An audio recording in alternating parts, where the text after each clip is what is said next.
Scaling fast. What are the challenges and opportunities? Hi, folks. We have been talking about best business practices that we can take from one industry and implement in another industry. A lot of time we spend time in an industry and we develop or learn a best business practice, and then we move on and we realize that how it could really be effective in another industry where it is not really well known. So likewise, scaling up is an issue in every industry or every opportunity. So whether you go from manufacturing to real estate where I am right now, or into even high tech industry or in crypto or any other industry, scaling fast and being high quality service with cost effectiveness is really a big challenge. So I met with the CEO and founder of a new company, Stratosphere, that basically is dealing with scaling up fast. And what I have learned in my manufacturing industry experience and also in real estate, that do the best, outsource the rest. So there are two ways to do scaling to really scale up fast.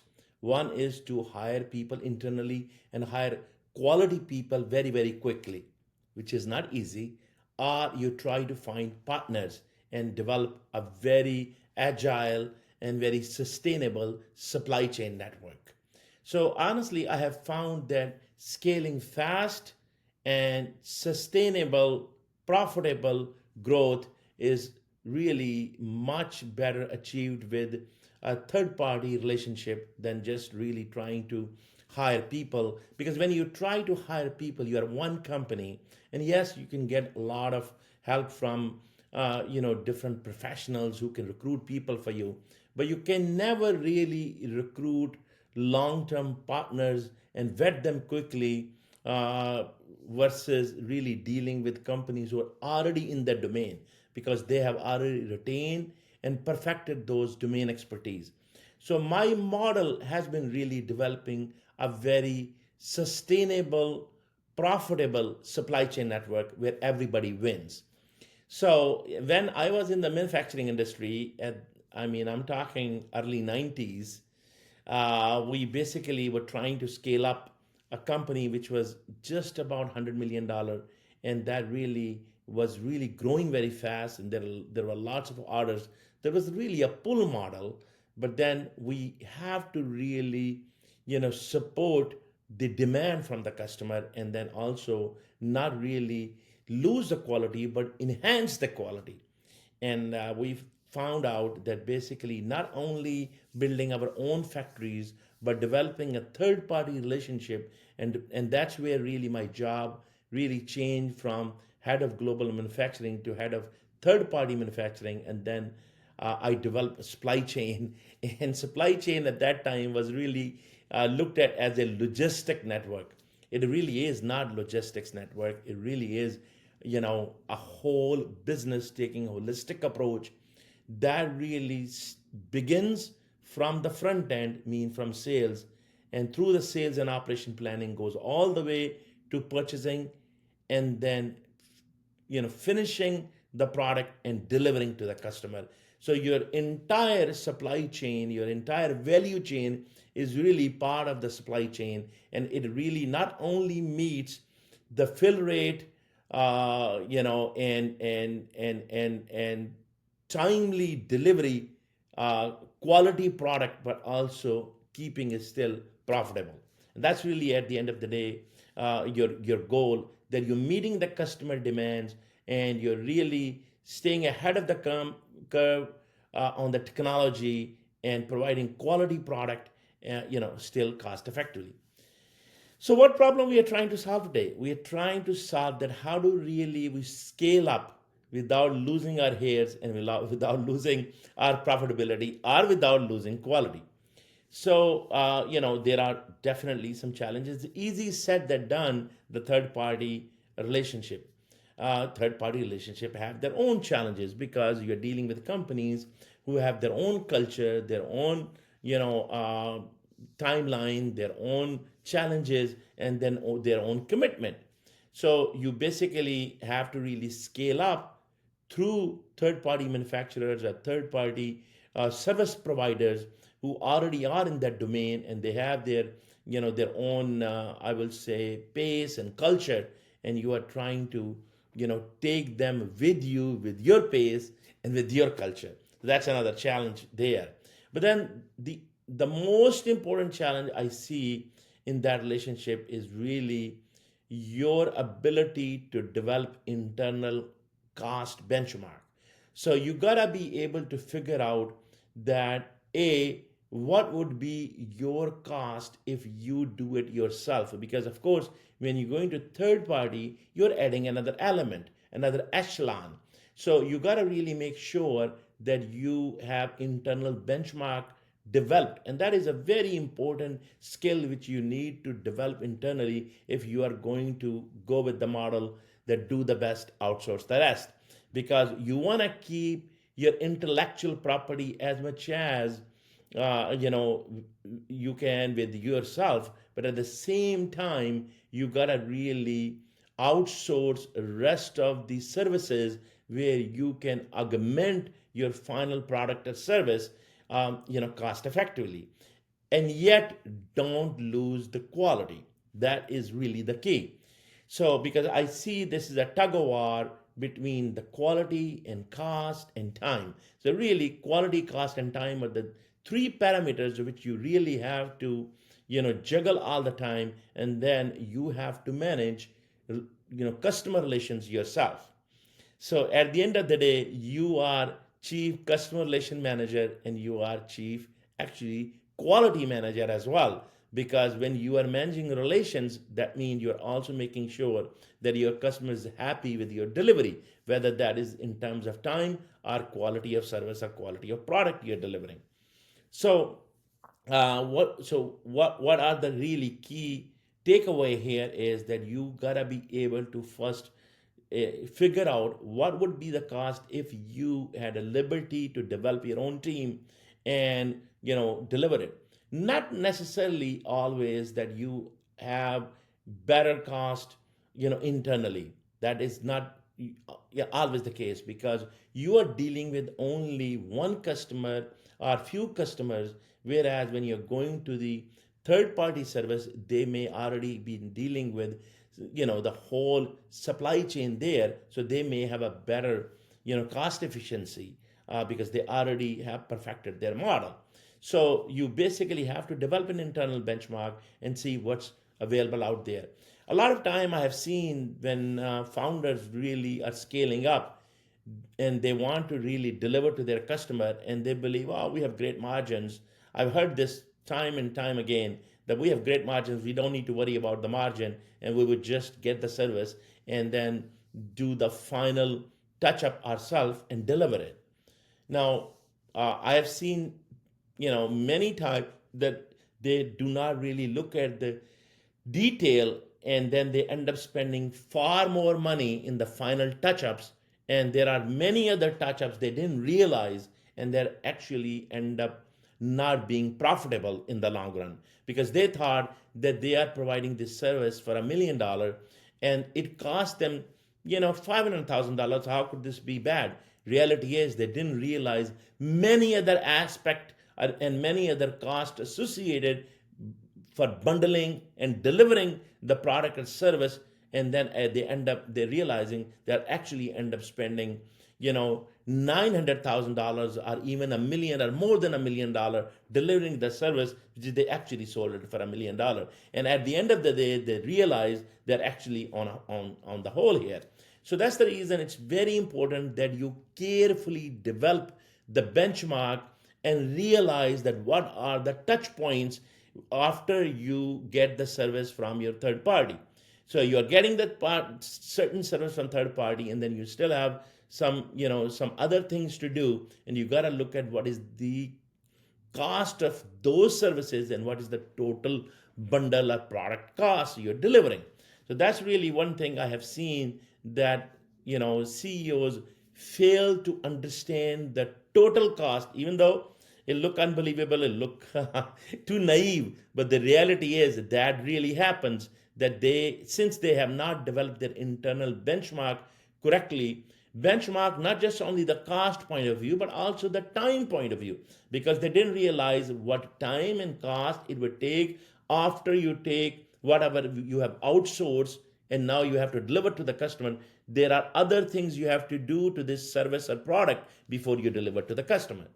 So, many people also, like I discussed, take advantage of postponement, where they develop a product and service which is a standard product and service for all the customers, and then they do the final touches at the end.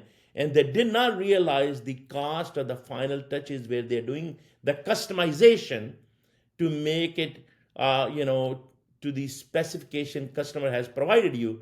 And then that customization is taking more than what you anticipated. And hence, at the end of the day, you are not profitable. So it's very, very important when you scale up. On one hand, when you have to really do things quickly and you have to deliver your product and service to your customer timely, but also cost effectively, and not losing the quality, but actually, making your customer happy with better quality and better technology. And that is only possible if you really look at your cost model carefully and you set up your touch points with a very, very high quality, at the same time figure out that cost. And then you also have some R&D budget set aside, so that you're keep on looking at how you are going to improve your product quality, your service quality, and how you are going to actually keep offering new product and services. And that's called cannibalization, because you have to cannibalize your own product or service. If you don't, somebody else will. Because let's suppose you are getting a product or service from a third party, and you may be replaced as a intermediary if you are not keep innovating. But if you're keep innovating and you have a very strong relationship at the front end, then of course you have contracts at the back end. But believe me, nothing stays forever. Everything has a lifespan. So if you do not cannibalize and keep innovating, somebody will replace you. You believe it or not. And that's what's called product life cycle. And that's what you have seen, that many companies actually cannibalize their own product. And that's the reason you see, iPhone and Apple really keep cannibalizing their own models, and they keep coming up with the new model, because this is how they want to really keep on on the on really the forefront of technology. So you need to really scale up with internally and externally, but especially with your external supply chain, but keeping in mind that you need to understand the total cost to deliver the product or service, and then understand each echelon and all the other ancillary products and services that go along with it, whether that is R&D, whether that is final touches and basically packaging or shipping the product and service and delivering, and then service afterwards. And then the last point in that is that you need to be able to understand that what are those 20% product and services customers who are paying 80% of your cost. Because you always have this 80-20 rule, where you have 20% of your customers, or 20% of your services or products you are delivering, they actually have 80% impact on your P&L. So you need to make sure that you weed out, if in the scaling you cannot really satisfy every single customer. So you got to make sure that you take that approach of continuously weeding out those customers who are taking a lot of your effort. Maybe they are early on customers, or you build a separate division or a third party who manage that, because they will be best suited for those for those customers.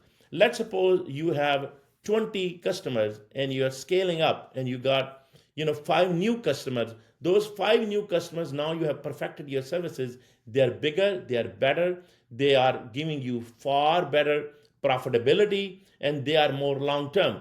I'm not saying you weed out your previous 20 customers, but you gotta carefully look at what is your profit margin there and what's your commitment. And then the best course would be if you set up a separate division for that or separate company for that. And if you cannot, then it would be better that you gracefully exit those, because those may bring you actually down. Because if you are focusing on your 20% customers who basically are only contributing 20% of your P&L, then you don't have time and resources to focus on those few customers. They actually are paying 80% of your P&L.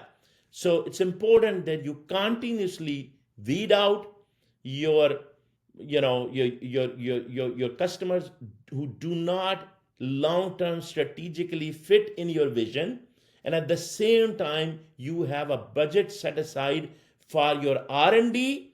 And also, if you are in heavy contractual type of relationship and service business, then you should also think about your relationship management, as well as your legal cost as well, because you have lots and lots of contracts to manage. And there would be, I have seen companies, they basically don't have very good contracts, and then that come to haunt them, and then they have to spend lots and lots of money on the lawyers. But it would be better that you upfront set up the R&D and set up the budget for R&D.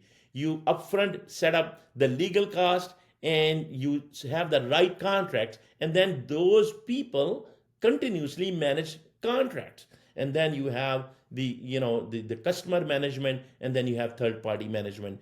And last but not least, the first thing I said, have a clear understanding of total cost of ownership, and develop clear benchmark so you can keep an eye on true profitability.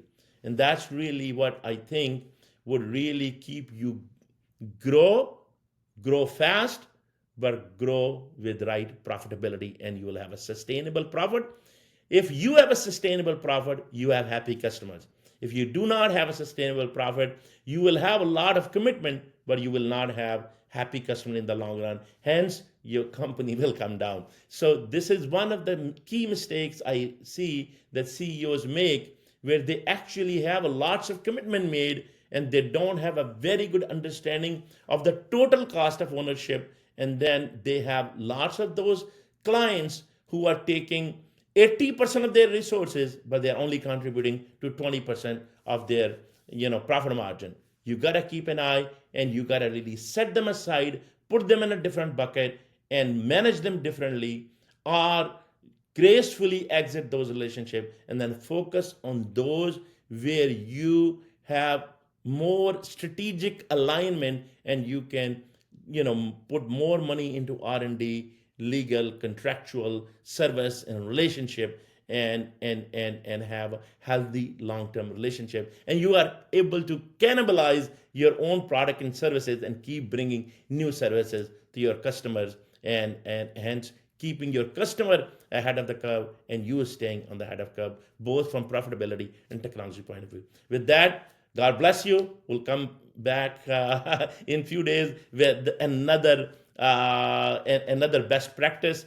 So we are not asking you to really become our client. We are only asking you, if you think it is a good, useful information, then please share, and give us your thoughts, and come on to our podcast, and we will discuss that if your challenges and your opportunities with the community. Thank you very much. God bless you.